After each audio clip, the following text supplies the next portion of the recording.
dia da 100 Rooms Projeção Visuais, que é a empresa responsável pelo DCP, que é a nova mídia que o filme está saindo, e pela acessibilidade. O João que vai explicar tudo pra gente, ele, a Marina e o Giovanni.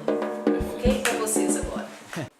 My name is now, tomara 6, 26, 29, 00.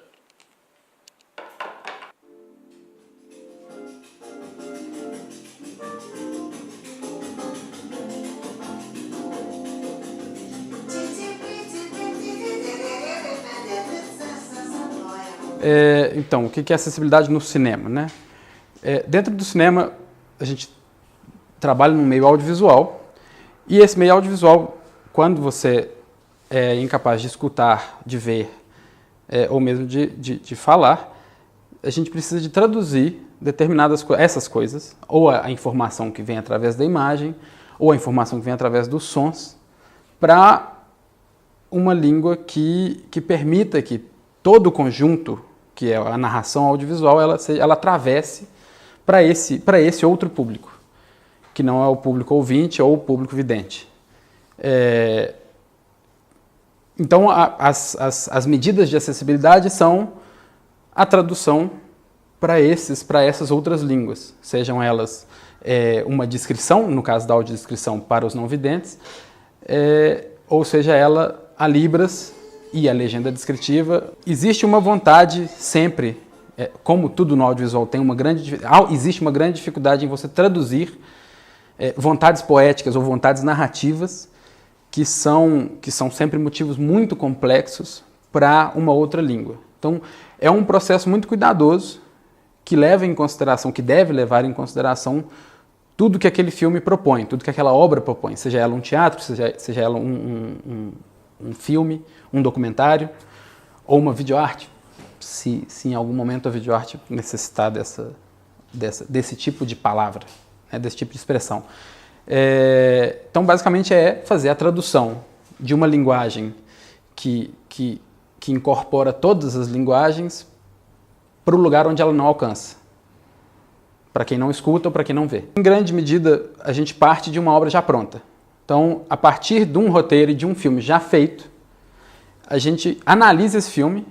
No caso da audiodescrição, a gente faz uma análise desse filme, existe uma roteirista que roteiriza o que será dito na audiodescrição. No nosso caso, a gente prefere roteiristas de cinema, porque a intenção é sempre preservar a vontade narrativa do filme na audiodescrição. Então, sempre interpretar aquele conjunto de imagens e sons de forma a suprir a falta que a imagem faz. Isso no caso da audiodescrição. Feito o roteiro, esse roteiro, existe um processo de idas e vindas desse roteiro com o roteirista, que é onde ele faz o roteiro, a gente lê o roteiro dele, analisa se aquilo tem tudo que a gente crê que faz parte da vontade narrativa do filme.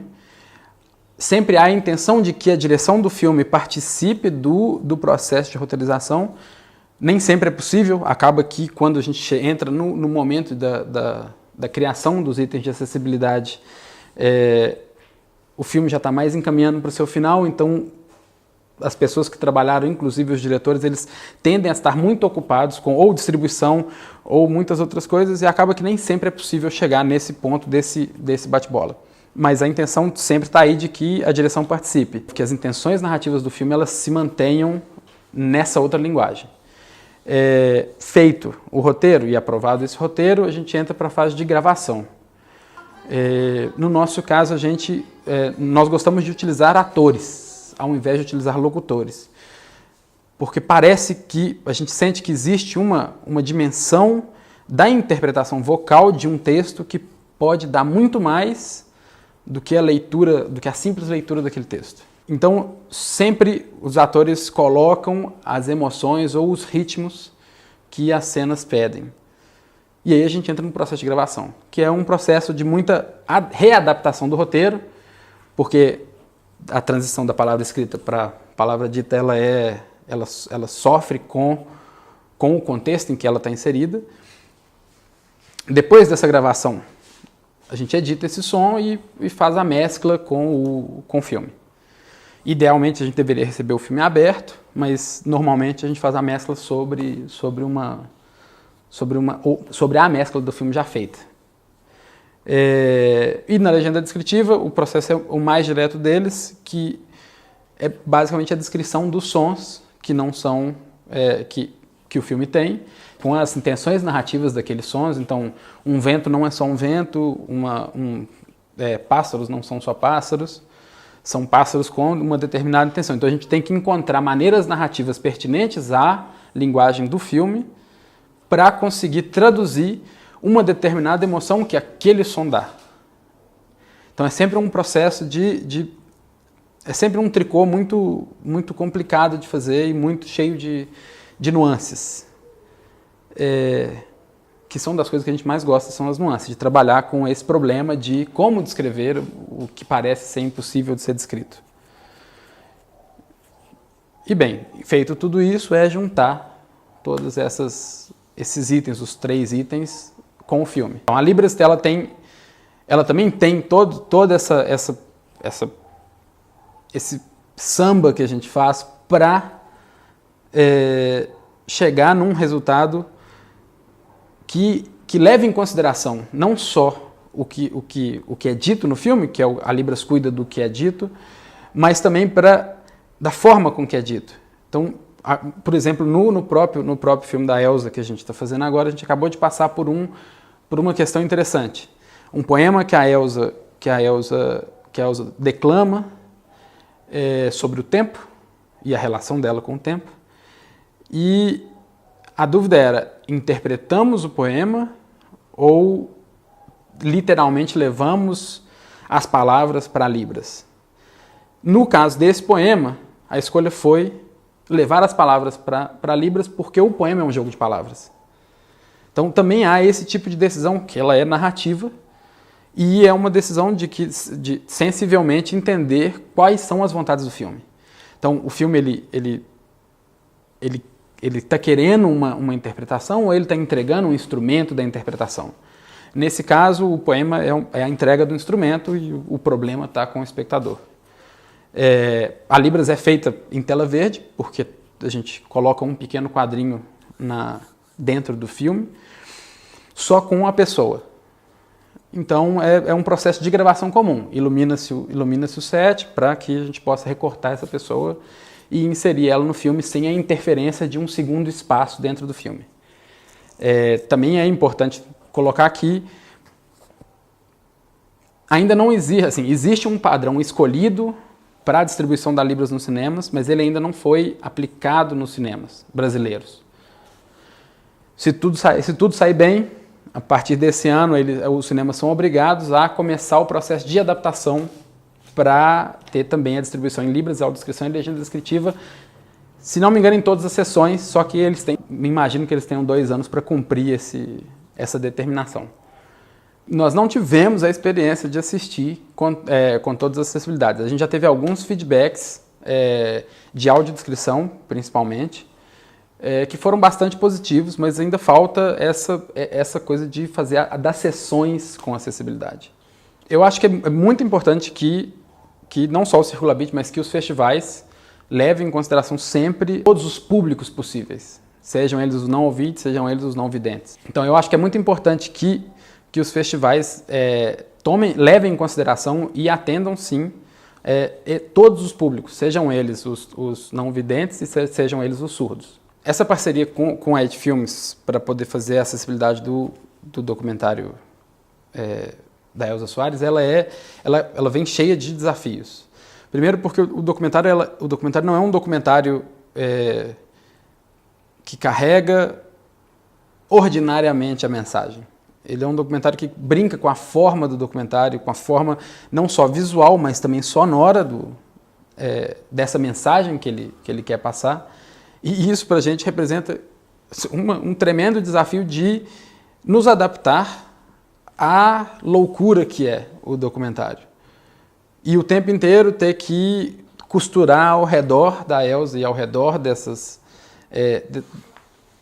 inúmeras camadas que o documentário apresenta, um discurso pertinente de audiodescrição e de libras e de legendas descritivas. Bem, a legenda, nesse caso, sendo a mais simples delas, a menos complexa de lidar. Mas é um convite foi um convite muito feliz e que a gente está tomando ele com todo o sangue que a gente pode dar. Meu nome é Marina Evaristo dos Santos. Então, a Libras, a língua brasileira de sinais, ela foi uma língua que durante muito tempo ela não foi permitida. Então, através da Lei 10.436, que ela foi aprovada em 2002, que reconheceu a Libras enquanto língua. Para isso acontecer, tiveram pesquisas linguísticas, tiveram pesquisas antropológicas para reconhecer o surdo enquanto sujeito, né? E após isso, em 2010, foi reconhecida a lei do profissional intérprete de Libras, tem a lei de acessibilidade e inclusão, e a partir disso que iniciaram as políticas de intérpretes audiovisuais. Mas, pensando muito além disso, teve um movimento, né? Teve um movimento surdo que batalhou para que hoje tivesse o profissional intérprete, não só na esfera audiovisual, mas nas esferas educacionais, nas áreas da saúde, né? Jurídicos. Eu atuei na federação, né? Que é a Federação Nacional de Educação dos Surdos. Eu exerci o meu trabalho como intérprete social, e isso foi muito gratificante para mim, porque eu tive contato com as variações linguísticas, né? Que nós temos hoje. E eu não sei se eu consigo ainda hoje, no meu trabalho, padronizar, porque nós temos variações linguísticas, né, com crianças surdas, idosos, adolescentes, né? Então, esse processo de se gravar um filme pensando numa, né, digamos assim, nesse aspecto, numa linguagem, é muito complicado. Esse filme da Elza Soares, eu me empenhei bastante. E eu fiquei pensando que antes o movimento surdo pensava muito nessas questões linguísticas, mas hoje já se debate muito pautas identitárias. Então, assim, quando eu pensei em Elza Soares, hoje nós temos um grupo também, né, que é o Movimento Surdo Negro, sempre tem um seminário, né, e aí debatem pautas, para além da questão da surdez, debate também pautas raciais, né, e aí a gente trabalha muito nessa linha da dupla diferença. Então, é muito bacana. Então, assim, eu estou numa linha assim, de intérprete militante, né? E a gente sabe que o intérprete, que ele é militante, ele apanha muito, né? E é complicado às vezes. E também, assim, eu estou buscando muito o meu caminho, assim, né? Eu atuo como intérprete educacional, eu trabalho de manhã, à tarde, mas, ao mesmo tempo, também eu tento dialogar com a universidade, né? Porque eu acho que para a gente alcançar uma política de ação afirmativa efetiva, não só nos cinemas, mas também na esfera educacional, a gente tem que debater, né? E se posicionar em alguns momentos que às vezes não é muito fácil. No primeiro série que eu fiz, eu tive muita dificuldade. Até eu cheguei a conversar, falei assim, gente, eu acho melhor a gente fazer isso num domingo ou num final de semana, porque eu chegava do trabalho, vinha para gravar, eu falava assim, não. Aí eu falei assim, não, eu não posso fazer isso não, até também porque a interpretação em Libras acaba que você tem uma perda linguística muito grande. Então é importante que eu chegue aqui mais descansada, mais tranquila, né? Então, esse foi o primeiro desafio. Nessa série da Elza Soares, às vezes que eu já estou mais leve, mais descansada, né? Aí eu acho que a interpretação ela fica com uma boa qualidade. É um musical, né? Para começar, que é um musical, mas não é somente um musical. Eu acho que tem uma pauta identitária muito forte, né? A Elza Soares é uma cantora, não só uma cantora qualquer, mas ela passou por várias questões de vulnerabilidade, racismo. Ela também, né, um momento desse documentário mostra do relacionamento dela, né, com Garrincha, que foi um relacionamento um pouco conturbado, né, assim, eu busco, quando falou da Elza Soares, eu busquei muito a trajetória dela, né, que eu acho que dialoga um pouco com a minha, porque ser intérprete hoje no meio audiovisual, não só no audiovisual, mas também na esfera educacional, porque há muito tempo atrás eram poucos intérpretes, e hoje esse meio ele vem se ampliando. Então, assim, eu já passei por situações de racismo no meio. Então, por exemplo, eu não tenho problema algum em interpretar no presídio, já fui muitas vezes pela federação interpretar em presídios, surdos, né, que estavam passando por situações no sistema prisional, nunca tive problema com isso, mas uma vez uma pessoa falou assim, a Marina tem perfil para interpretar em presídio. E isso me doeu muito. E a pessoa falando as minhas costas, tipo assim, não fala na minha cara, né? Assim, então, assim, mesmo no meio, né, assim, eu percebo isso. Mas seguimos adiante. Quando eu vim para a produtora, eu acho que eu estava muito nesse processo, né? Que a gente cai, levanta, né? Que é quando a Elza Soares fala, reconhece a queda e não desanima. Eu, mais ou menos, eu estou nessa linha. Eu reconheci a minha queda, mas eu não desanimei. Eu sou formada, né, no curso superior de tradução e interpretação, que é o Comunicação Assistiva. Hoje eu sou licencianda em Letras Libras, pelo Instituto Federal do Norte de Minas. Estou buscando meu caminho, tentando melhorar. E é isso. Olha, eu acho que é muito importante, né, porque garantir, não só, como eu já disse anteriormente, garantir a acessibilidade, mas também pensando num direito linguístico, né, que eu acho que entra muito na linha que eu faço esse debate, né, que não é somente interpretação, mas a gente está trabalhando também para uma política de um direito, né, para a garantia dos direitos. E, como eu disse, geralmente tem uma trajetória por trás disso, e eu acho que é muito interessante que o Circulabit trabalhe pensando acessibilidade para a população surda, e que a gente consiga também trazer o público surdo para assistir, para dar opinião, para até mesmo pensando, né? Você falou que será em novembro, eu pensei muito assim de tentar organizar, né? Eu trabalho muito nessa linha. Dia 13 de setembro agora vem o Leonardo Castilho, ele é ator surdo, performer. Eu até pensei, se a gravação estivesse pronta, de que o Leonardo viesse aqui para ele assistir e dar a opinião dele, né? Que inclusive ele vem, mas vai dormir na minha casa. Eu sou muito assim, muito aberta com a comunidade surda, eu dialogo muito bem. Mas é isso. Não somente sobre acessibilidade, eu acho que a gente poderia, inclusive, montar uma discussão sobre o filme, inclusive, né? Assim, do que está se tratando, do que está se falando.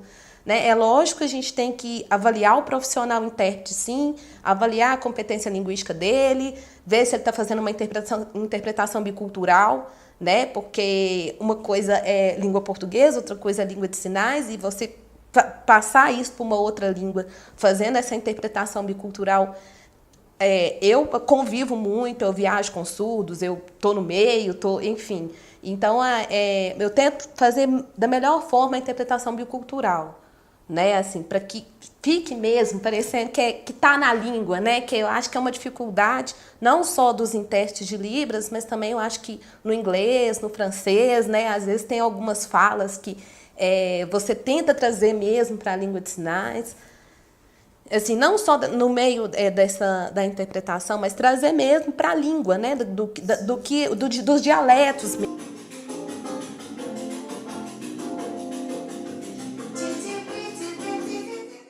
Sobre a acessibilidade, acho que o interessante é que é um trabalho criativo mesmo, né? A gente tem uma parte criativa de criação do roteiro, de pensar como descrever as coisas, principalmente na legenda.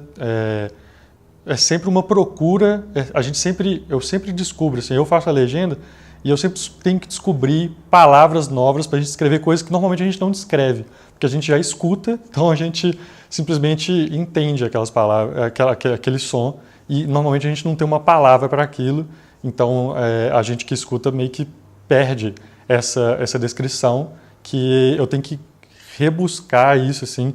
Eu sei que tem, eu sei que existe, mas você não usa, então é sempre buscar. E, por exemplo, na audiodescrição, uma coisa assim, é muito difícil nesse trabalho da acessibilidade você pensar num método, em criar um método de fazer as coisas e esse método dar certo para tudo, assim. Nunca vai dar certo para tudo, e sempre que você fez um trabalho, o próximo vai ser diferente, porque os materiais que a gente recebe são tão diferentes que toda vez a gente aprende, assim. Eu acho que o que a gente está gostando mais de fazer esse trabalho, além de ser um trabalho, além da utilidade dele, né, tornar acessível o audiovisual, é esse aprendizado nosso que é constante, assim, e eu tenho certeza que nunca vai acabar. A gente está sempre aprendendo um jeito de fazer. No My Name Is Now, eu fiz a audiodescrição, né, eu que gravo junto com o ator, e a gente é um ator que a gente já tinha feito uma série de 3 episódios, a gente já tinha um método certinho de fazer as coisas, que dava muito certo. E no My Name Is Now, assim, a gente tentou fazer uns primeiros 15 minutos do filme desse método e deu tudo errado. E a gente falou assim, não, peraí, vamos pensar. E a gente pensou um outro jeito. E aí a gente meio que foi gravando solto, que deu muito mais certo, assim, e que é um jeito que eu achava que não ia dar certo e que rolou. E o ator gostou de fazer assim e deu certo. Então, assim, é um aprendizado constante que é fazer acessibilidade para audiovisual, para cada audiovisual diferente.